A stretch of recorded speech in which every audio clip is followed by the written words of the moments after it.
بسم اللہ الرحمن الرحیم۔ السلام علیکم۔ اللہ تعالیٰ کے لیے کسی انسان کو اچھے اور برے گھر میں پیدا کرنا کوئی مشکل نہیں ہے۔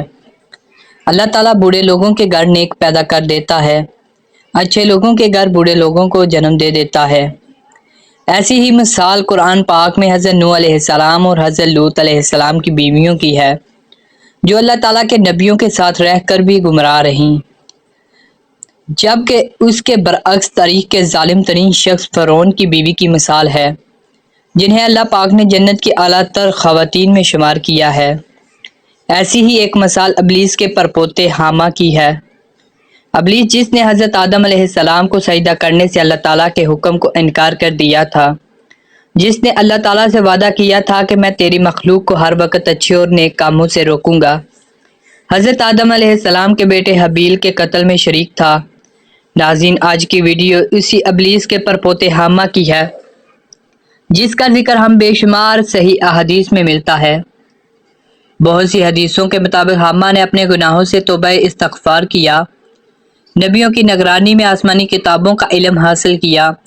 ابو نعیم اور امام بہقی روایت کرتے ہیں کہ حضرت انس بن مالک رضی اللہ تعالیٰ عنہ فرماتے ہیں کہ ہم حضرت محمد صلی اللہ علیہ وآلہ وسلم کے ساتھ تہامہ پہاڑ پر بیٹھے ہوئے تھے کہ اچانک ایک برا بزرگ آیا۔ اس نے حضرت محمد صلی اللہ علیہ وآلہ وسلم کو سلام پیش کیا۔ اس کی آواز جنوں جیسی تھی۔ حضرت محمد صلی اللہ علیہ وآلہ وسلم نے اس بزرگ سے دریافت کیا کہ تم کون ہو؟ اس نے جواب دیتے ہوئے کہا، یا محمد صلی اللہ علیہ وآلہ وسلم، میرا نام حامہ بن حیم بن لقیس بن ابلس ہے۔ اس کے بعد نبی کریم صلی اللہ علیہ وآلہ وسلم نے دریافت کیا کہ تمہاری عمر کتنی ہے؟ حامہ نے بتایا کہ یا محمد صلی اللہ علیہ وآلہ وسلم، میری عمر اس دنیا سے تھوڑی سی کم ہے۔ جب قابیل نے حابیل کو قتل کیا تھا تو میں اس وقت بچہ تھا، مجھے ساری سمجھ بوجھ تھی، میں لوگوں کی چیزیں اٹھا لیا کرتا تھا، لوگوں کو اچھے کاموں سے برے کاموں کی طرف مائل کرنے کی صلاحیت رکھتا تھا، میں لوگوں کے دلوں میں وسوسے ڈال کر ان کو نیک کاموں سے بھٹکا لیا کرتا تھا۔ آپ صلی اللہ علیہ وآلہ وسلم نے فرمایا کہ تم بہت ہی برے ہو۔ حامہ نے کہا، یا محمد صلی اللہ علیہ وآلہ وسلم، مجھے ایسا نہ کہیے، میں توبہ استغفار کرنے کے لیے آپ صلی اللہ علیہ وآلہ وسلم کی خدمت میں حاضر ہوا ہوں۔ یا رسول اللہ صلی اللہ علیہ وآلہ وسلم، میں حضرت نوح علیہ السلام سے ملا ہوں، میں حضرت نوح علیہ السلام کی مسجد میں رہا کرتا تھا، میں حضرت نوح علیہ السلام پر ایمان لانے والوں میں سے تھا۔ میں نے حضرت نوح علیہ السلام کو کہا کہ میں ان لوگوں میں سے ہوں جو حابیل بن آدم جیسے کے خون میں شریک تھے، کیا اللہ تعالیٰ میری توبہ کو قبول فرمائے گا؟ حضرت نوح علیہ السلام نے فرمایا کہ جو علم اللہ تعالیٰ نے مجھے عطا فرمایا ہے، اس کے مطابق جو بندہ اللہ تعالیٰ سے سچے دل سے توبہ کرتا ہے، اللہ تعالیٰ اس کی توبہ کو قبول کر لیتا ہے، اس کے سارے گناہ معاف فرما دیتا ہے۔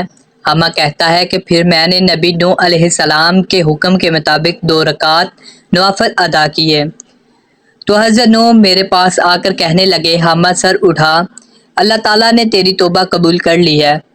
توبہ قبول ہونے کے بعد میں 1 سال تک اللہ تعالیٰ کی عبادت میں مصروف رہا۔ میں حضرت ہود علیہ السلام کے ساتھ موجود تھا جب وہ اپنی قوم کے لوگوں کو تبلیغ کیا کرتے تھے۔ میں نے حضرت یعقوب علیہ السلام کا بھی دیدار کیا ہے۔ میری ملاقات حضرت یوسف اور حضرت الیاس علیہ السلام سے بھی ہوئی ہے۔ مجھے حضرت موسیٰ علیہ السلام سے توریت کا علم حاصل کرنے کا بھی شرف حاصل ہے۔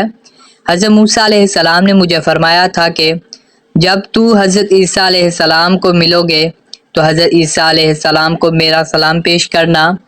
جب میں نے حضرت عیسیٰ علیہ السلام کو حضرت موسیٰ علیہ السلام کو سلام پیش کیا تو حضرت عیسیٰ علیہ السلام نے مجھے کہا کہ تم میرا سلام حضرت محمد صلی اللہ علیہ وآلہ وسلم کی بارگاہ میں پیش کرنا۔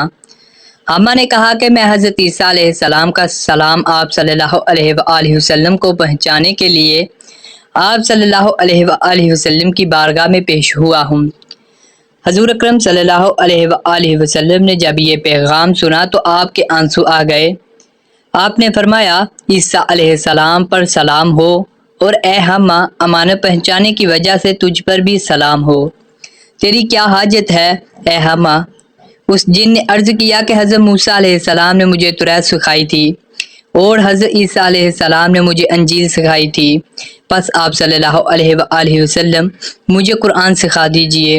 چنانچہ حضور اکرم صلی اللہ علیہ وآلہ وسلم نے اس جن کو قرآن مجید کی تعلیم فرمائی اور اس کو 10 صورتیں سکھلائیں اور فرمایا کہ اے ہما، جس وقت تمہیں کوئی حاجت ہو پھر میرے پاس آ جانا اور ہم سے ملاقات نہ چھوڑنا۔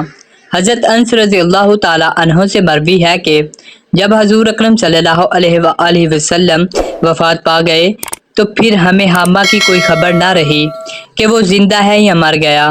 یہ حدیث حضرت عبداللہ سے بھی روایت کی جاتی ہے۔ اس کے علاوہ امام جلال الدین اپنی کتاب لقط المرجان میں حضرت عائشہ رضی اللہ تعالیٰ عنہ سے روایت کرتے ہیں کہ حضرت محمد صلی اللہ علیہ وآلہ وسلم نے فرمایا کہ حامہ ابلیس کا پرپوتا جنت میں ہے۔ تو ملتے ہیں دوستو ایسی مزید ویڈیو کے ساتھ، اس وقت تک کے لیے اللہ حافظ۔ اللہ حافظ۔